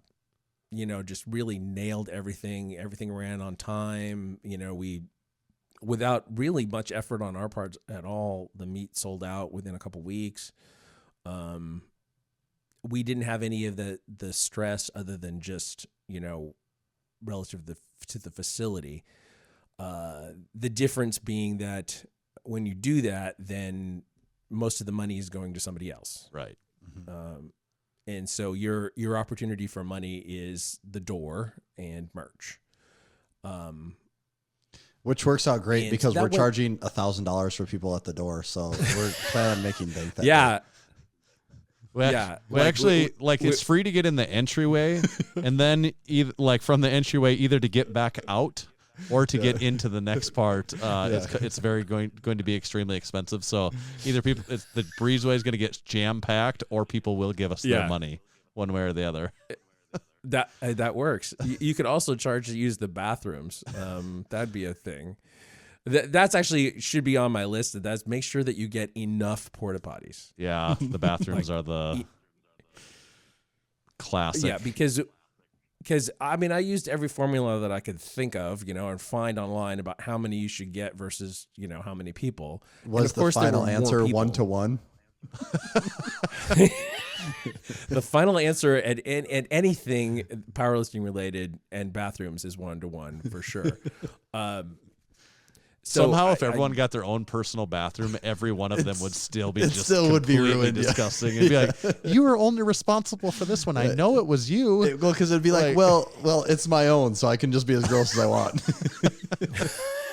Well, I knew that people were pigs when I ended up having to use the handicapped one that I got because the other ones were full and I was in a hurry. And I realized that someone had pissed on the seat of the handicapped porta potty. Maybe that was their disability. Is they're really bad at aiming their wiener. That's why they had to use that. Oh, I mean, there's some kind of compromised angle associated with it. Weird, or the whole, weird, the dreaded weird penis bends. or the dreaded double stream. Yeah, yeah, that happens. Yeah. There's a fork in the road. Yeah. Oh, take it. I didn't think about that at all. But the first day they were kind of okay. But this is like ground level stuff here. We had a wash station with it because we want people to wash their hands, right? And they don't give you any extra paper towels. And we had over 500 people pass through the first day, and the paper towels were gone by 11 a.m. And so I'm, ordering them from Office Depot and sending Mike's mom to go pick them up, and hoping that that's enough. Figuring out how to refill the water thing too, because they don't really. There's no instruction manual. There's no training. There's no in-service at all. You just here are these things, use them. And by the second day, the bathrooms were really bad. They were super disgusting. And I felt bad about that. And then I started thinking about the Arnold, where the bathrooms are the worst. Oh, man. It's like before you even show up. Yeah, before you even show up, they put an inch of we're water there on the before floor. people are even there, and it's like, how are these bathrooms already gross? It's I don't know if this convention center has been used in a year, and they're still not taken care of. Yes. And the only thing that's actually worse than the bathrooms being gross is having someone decide they want to talk to you because they recognize you when you're at the urinal. Yeah. It's I'm trying to pee here. Yeah. Mike had somebody try to take a picture with him at a urinal. Yeah, that could wait. Yeah. I guess my takeaway there is with the bathrooms for the meet is maybe we provide absolutely no bathrooms so we don't have to. It's not our mess to take care of, and people will figure it out. I mean, have you ever not gotten to go to the bathroom when you need to go to the bathroom? Have you ever not figured out a way to go somewhere and go to the bathroom? They'll go somewhere else. They'll go to Starbucks Yeah, or a right. gas station or something like that. Right. Yeah. It's I'm sorry, there are no bathrooms. Bathrooms for customers only. Yeah. Okay, so watch out for the bathrooms. Yeah, and the capper on that story is that then the next day, the day that they were coming to pick them up, so they've been in use since actually sort of late Friday, so it's Monday they come to pick them up. They're these are so full that we're going to have to pump them out before we can load them. and before they had shown up to pick up the porta potties, a homeless guy wandered into our parking lot to use one of the bathrooms. He opened the door, closed it, turned around, and left. So he's like, "This is not even good enough." Come on, man! I have standards. No. This is not a joke. This literally happened. Like, okay, well, they must be pretty bad then. Yeah. So that's one thing. And another thing I can throw out there, and I don't know if this is true, like we sold food at our first one, and it was like Costco pizza or whatever, and it was fun. We went through most of it, whatever. So we figure more people order more stuff. We had snacks and whatever. And in reality, we didn't sell very much of it, but there was DoorDash outside the building like nonstop for 2 days. Yeah. So people were ordering their own stuff. So you say providing the food so, is not that important of an aspect of it? I don't think so, depending upon your location. Right. Like if we were out in the middle of nowhere, then the food would probably have done. Yeah, really, seriously. You live in the middle of nowhere, so like everywhere is nowhere where you live. Yeah. But you know, we're downtown Sacramento, and so and DoorDash actually gets delivered to our building fairly frequently. So it wasn't like it was a mystery to be able to find it and hand things off. There was just, I had not thought about that being the case, but the last like big meet, because we had roughly 200 lifters. Over the course of 2 days, and the last meets that I saw that were that big were in like convention centers, and so people weren't so much doing that there, right? But literally, drivers could drive up outside. They would double park and then hail whoever's ordered the food, and they would run out and pick it up, and they'd be off. They'd just come to the door and then dash on back out of there. Yeah. All right, Jim, we've got this little game we like to play. You've actually played it before, but I'm still going to give you a little bit of a rundown on it. It's called Overrated, Underrated.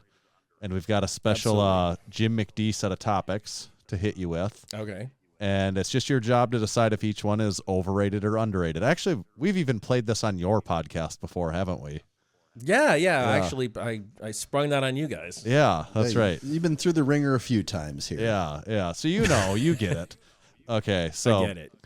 You guys have Topic Thunder. We talked about that. So overrated or underrated? Yes. Tropic Thunder, the movie. Oh, I think it might be underrated. To be honest, it's so funny. It's so wrong too. It's so wrong.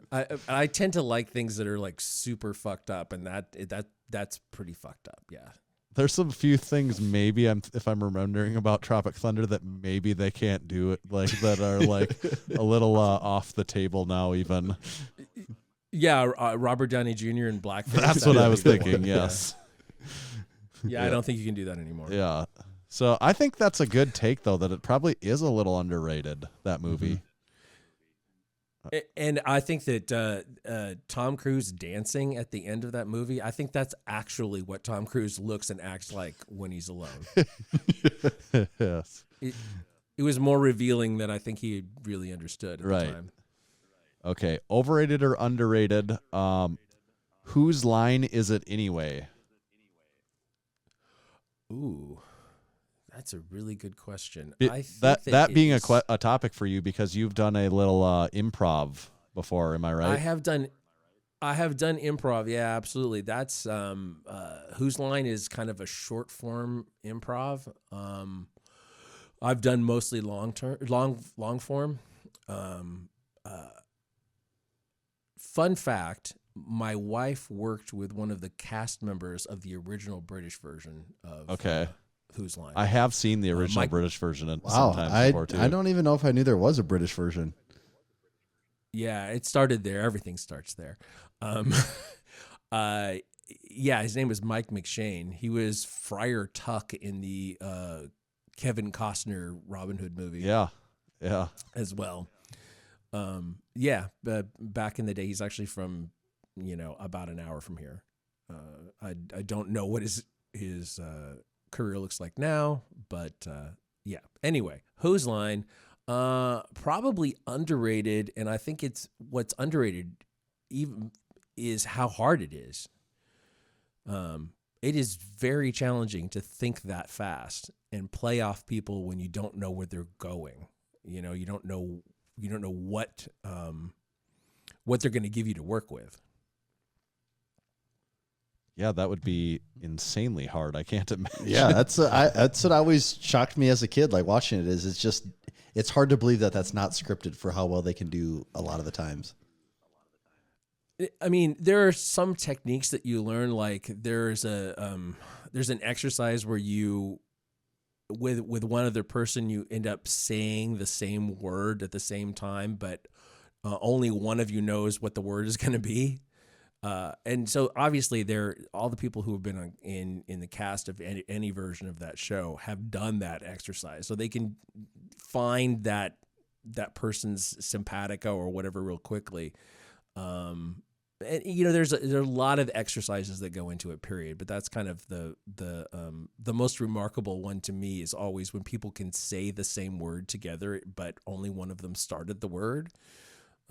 Just that moment of mind meld. Yeah, didn't know that was the thing. That sounds impressive. Yes. Okay. Well, whose line is it anyway? Underrated. I agree. Underrated or overrated? The newer Star Wars content. Like, so the movies and shows coming out in the last, within the last 3 years here. Like the onslaught of Star Wars content. Okay, so I am of multiple minds about this. I will render a verdict, but let's say that when Rogue One came out, I hated it. Hated it. I thought it was terrible. And then the first of the new trilogy came out, whatever that one was called, episode 7. Yeah. And I thought, oh, that's pretty good. It's kind of a retread of the original Star Wars, but you know, it's fine. And then I saw the second one, the Rian Johnson one. I thought, oh, this is awful. This is the worst thing I've ever seen. This is an abomination of Star Trek. Or Star Wars, pardon me. You could have asked the Star Trek question too. But, and then the third one was terrible. It was really, really bad. Give it some space, go back to it. And now when I see Rogue One, it's like, well, that's actually really clever. It's like they built this story in a way that the characters are compelling. Nobody's a Jedi. Nobody's a fucking, you know, ancient Superman. It's just, it's a rebellion story. And then rewatch the number 7, and it's like, oh, man, this one's trash. This one's even more trash than the rest of them. And then watch the Rian Johnson one again, and it's like, actually, this one's really good too. It has some elements that I don't like, but the parts that are good are really good. And then now, most recently, Mandalorian. Everybody likes it. I like it. It's not exciting really, but it's good.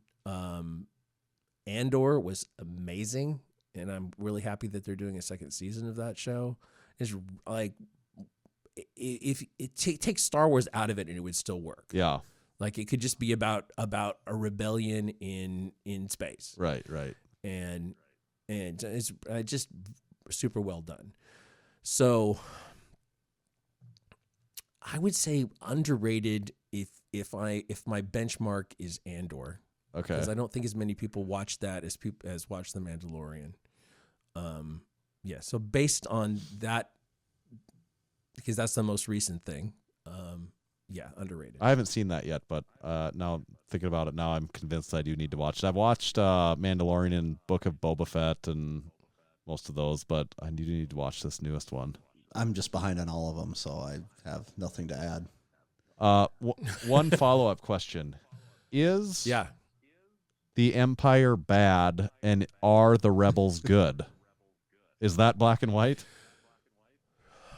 I think that where George Lucas started with it, I think it was very black and white. Right.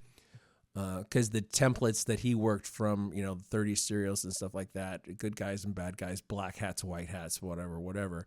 As it's gone forward, I think that there's been a lot more subtlety and gray in between. I think that the Empire is, well, it's like any organization. Like, the organization itself might be bad, but not every individual that's involved with the organization is bad.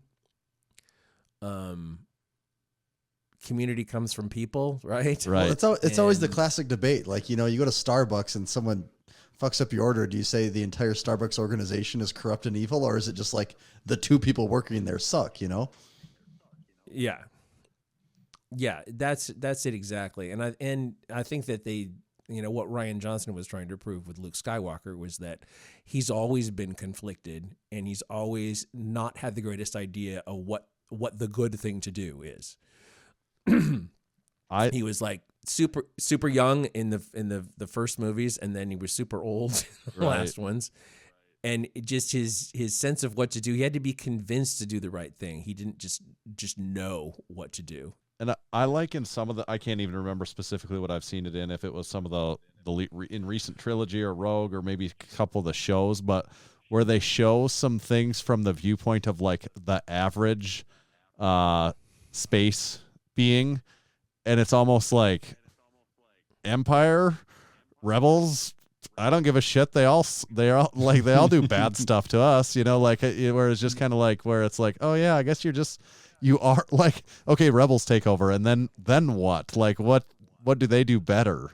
How do they run it more wholesomely or like in a more fair, equitable way? Right. That's my take on it. Absolutely. Yeah. It comes down to that Who song, "Won't Get Fooled Again." Meet the new boss, same as the old boss. Yeah. Yes. Whoever has power, corrupts. Right. Taking us back to the federations for just a minute here. Full circle. You realize at some point that it is less about the rules than it is about rulers ruling. Right. I think it does come down to the people. Yeah. Well, it's like maybe if Darth Vader's not around, the Empire isn't quite so bad. Maybe they're not evil. Like, you got a couple bad seeds at top making it evil. Get rid of those guys. Some of those stormtroopers are just regular dudes, I think. Well, there are definitely some professions though where there's got to be a fail-safe on that, on the bad apples. It's like, do you want to fly with a bad pilot? No. Do you want to have a bad brain surgeon? I mean, I've always thought certain things that we should tolerate. That's a funny thought though on doctors, or it could be any of them, but it's more apparent in doctors. It's like, well, some of the doctors probably, like, not every doctor was the top of their class. Yeah, someone had to be last in their class. Right, someone did the worst, right? And like someone here did just barely good enough, right? Like to like get the job, to like graduate and get the job. Yeah. We're cursed by the bell curve, I think. Yeah. Because they're always going to be, outliers on the bad end. Right. And you don't know until they screw you up somehow. Right. Okay. All right. Last topic, and we always save the most important for last. All right. So, overrated or underrated? Halifax Donair. I'm not sure. Donair. Okay, there you go. It's awful. It's however it's rated, it's overrated. So what actually is it? It's essentially like a big meat sickle, and they shave the meat off of it. Like shawarma. Shawarma, yeah, that's what I was getting from my Middle East time. That's what you said there reminds me of shawarmas, kind of. Yeah, that's what it is. They just shave it off. But the thing that makes it terrible is the sauce. There's like a white sauce that's sweet. Canadians like their sauces sweet. Like the ketchup in Canada is sweet. as opposed to being tart. Okay. So Yeah. you're not a huge Donair guy. I am not a Donair guy. Donair. at all. Okay. Donair, yes. However, like the best bagels anywhere come out of Montreal. Really? But the Donairs, not. Yeah, they're so good, so good. Okay, good. Well, it's good to appease. We have quite a few Canadian listeners, so we're ready to have a revolt on our hands. So it's good that throw them a bone.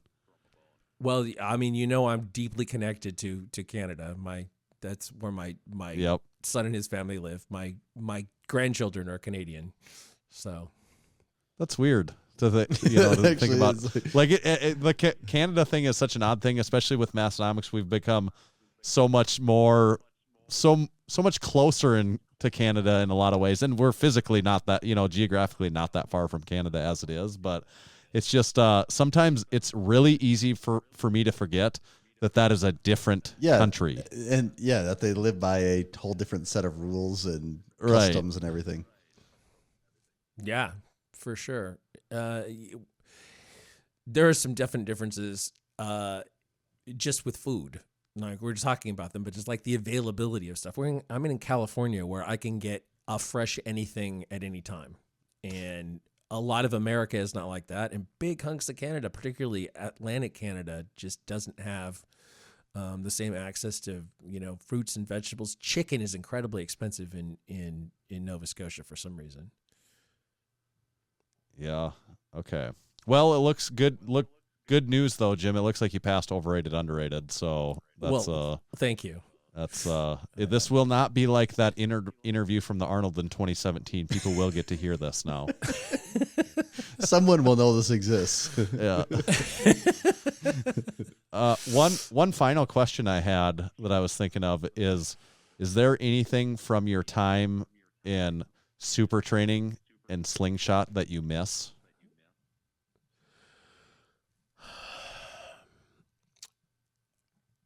I would say that the first few years, even though it was a motley crew of lifters and some of them were just fucking assholes, that training together and having everybody just kind of be there for each other, we're lifting out of monoliths, right? So someone's got to run the monolith for you. Somebody's got to help you get in your gear.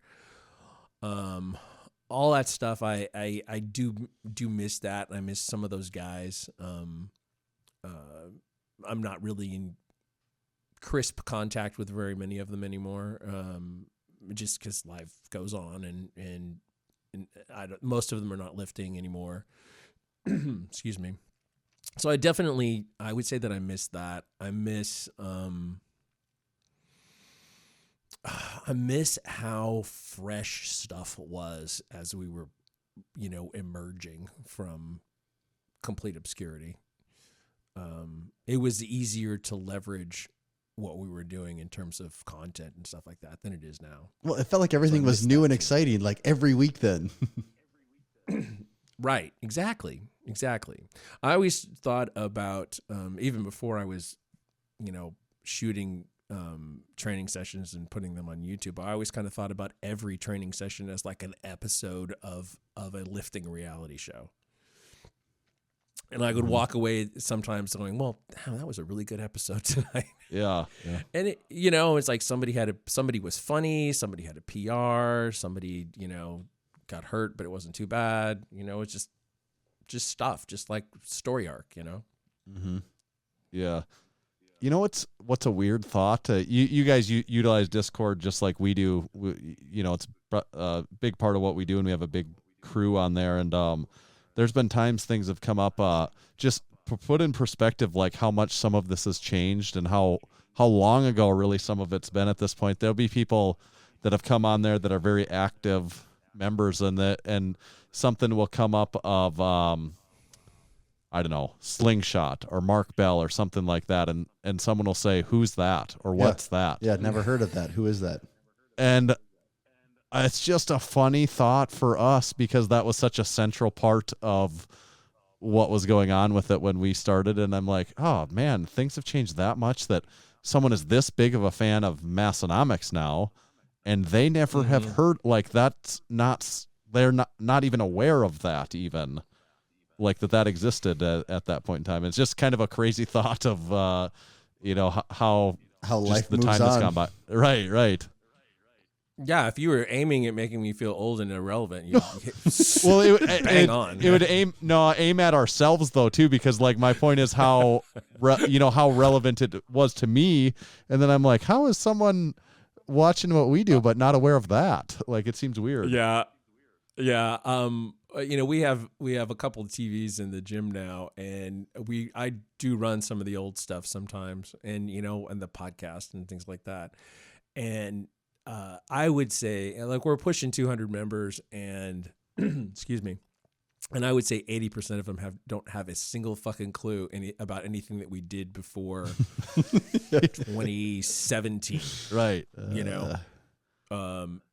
And yeah, 2017, 2018. Like, people know Mike from his YouTube and from Barbell Brigade, where he still actively makes content with them. More so than any of the slingshot stuff, and he was the co-star of that show, and then co-host of the podcast, and that's what they either know him from that or they don't know him at all. And there's plenty of people come in who do not have a clue who we are. Yeah. At all. And I keep saying, we need to put pictures up or something, or something, like something. Just give me a little bit, just a little bit of something. Yeah, do some headshots on the wall, like by the door when you walk in. We are accomplished, damn it. Yeah, something like that. Okay. Yeah, we matter. We're important. Yeah. Revere us. Yeah. Are you not entertained? Yeah.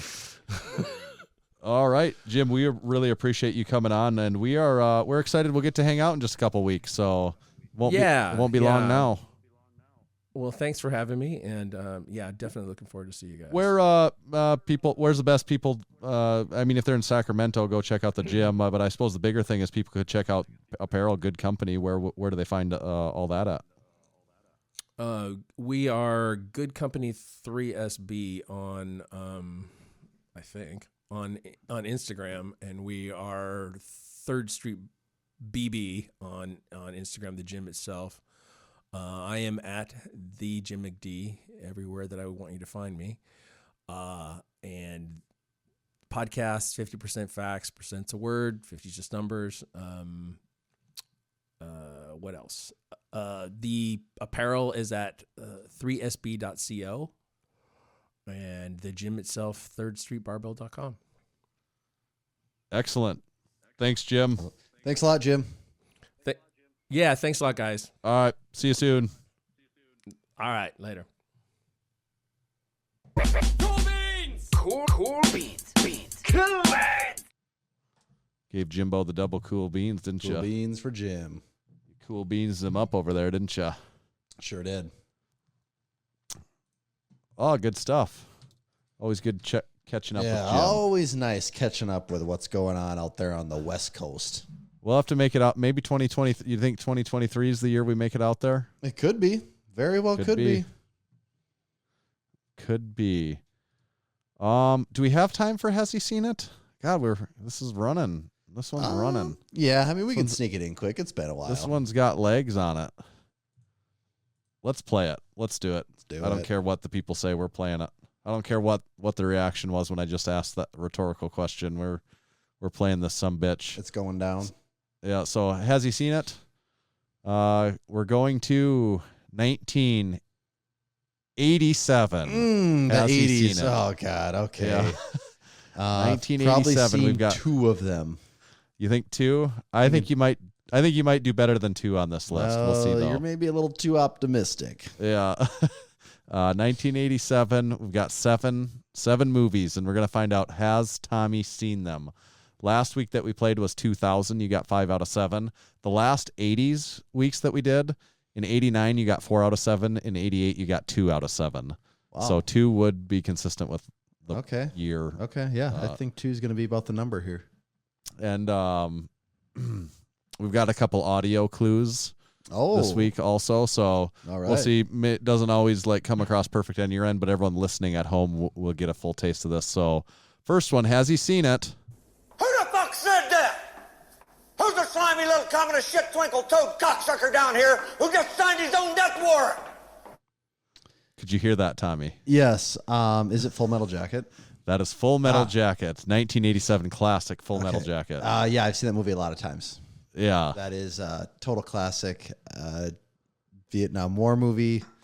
Stanley Kubrick, one of the most legendary directors of all time. Arlie Emery. That one's a banger. Everyone should see that one. Yep.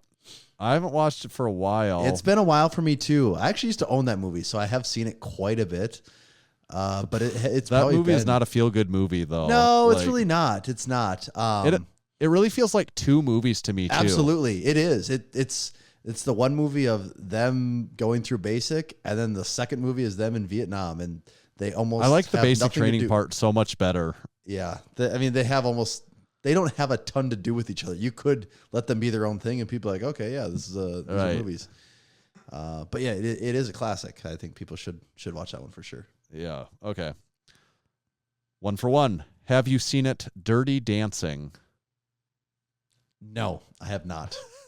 Neither have I. Is that considered like a chick flick? I think so. Okay. Isn't it? I thought, right? That's a Yeah, I think it's like a quintessential chick flick, really. Yeah. I think. I don't know. Maybe Yeah. not. Maybe it transcends that. That's what I wasn't sure, is if it was bigger than that even. I think some people would say it's bigger than that. Because it certainly has seemed to stood the test of time that many chick flicks do not. But yeah, I have not seen that one. And there's a good chance I never will even. Yeah. Yeah. Okay. 1 for 2. Next one. Have you seen it? RoboCop. I actually haven't, and I really do want to see this one. Probably more so than almost any other movie you've said on this list. I really want to see RoboCop, and I've never watched it. Really? Yeah.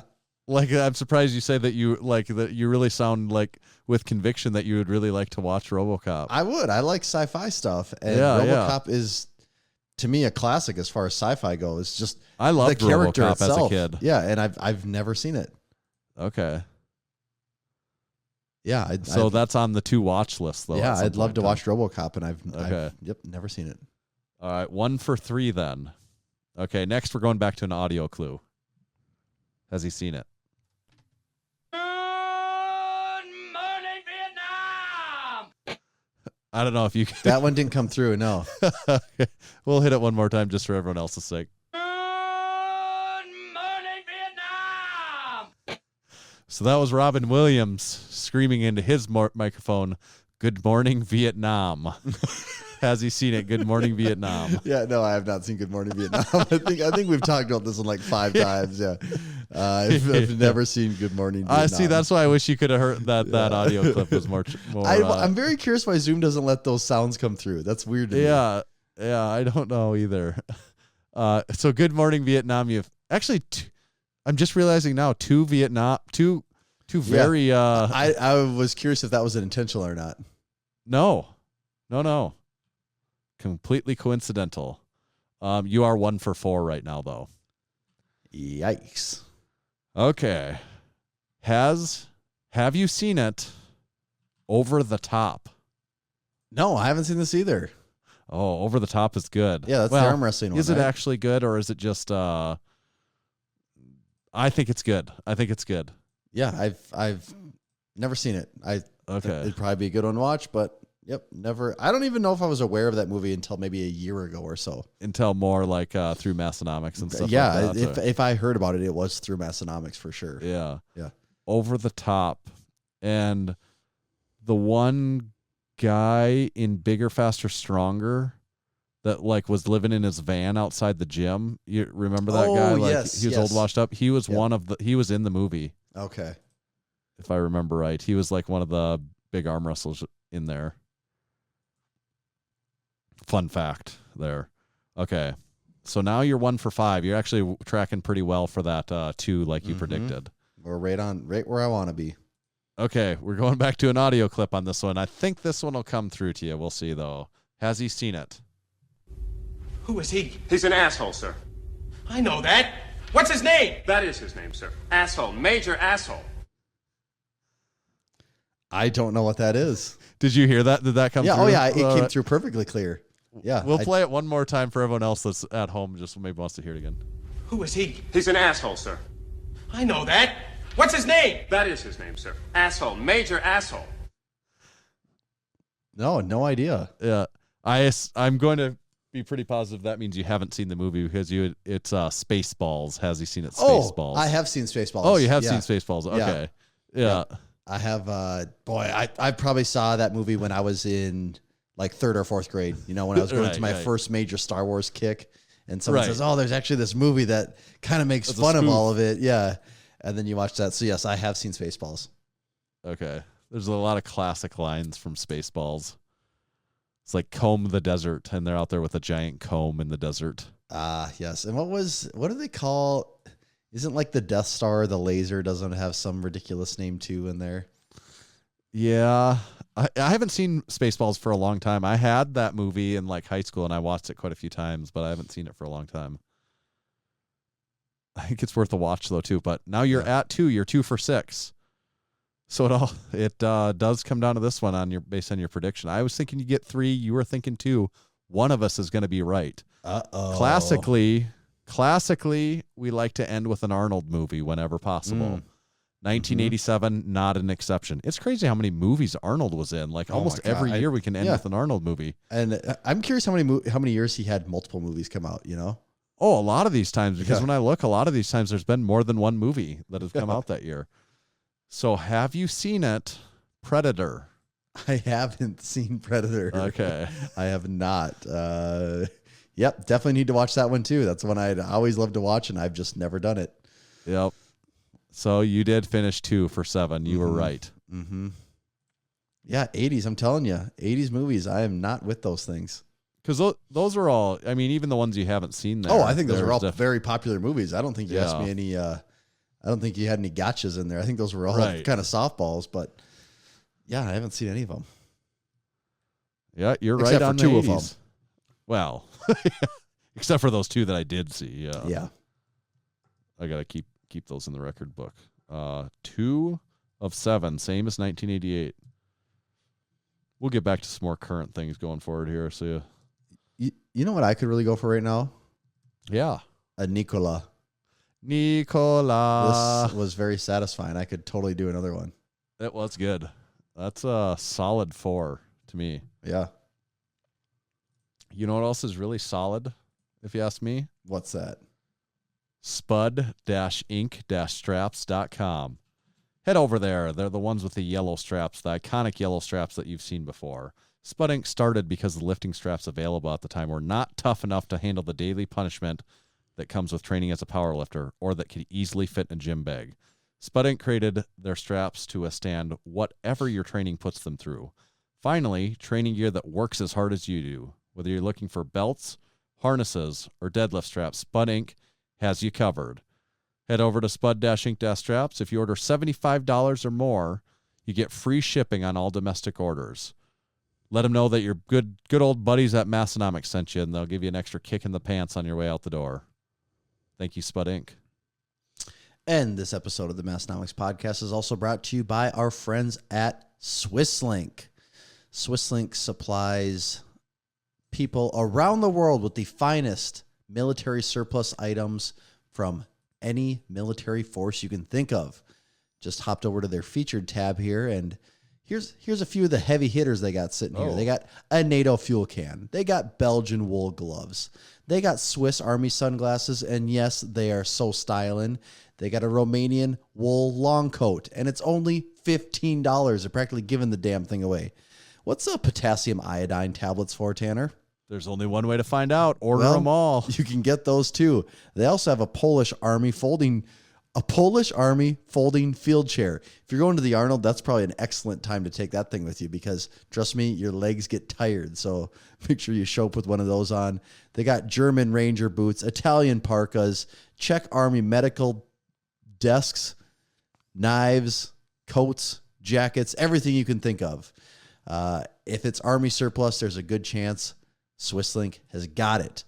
Head on over to swisslink.com, and while you're there, use code MASS, MASS, to save 15% off your first order. Once again, that's swisslink.com. Code MASS will save you 15%.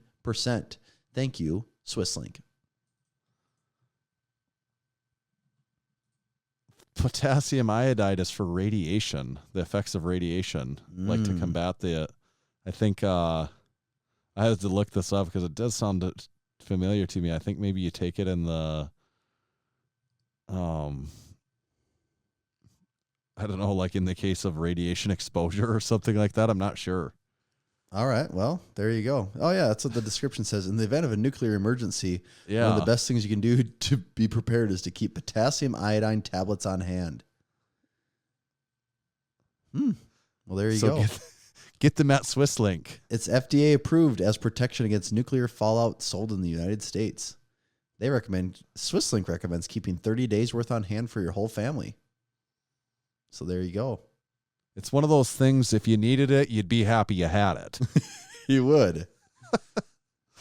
Kind of like that Polish Army folding field chair.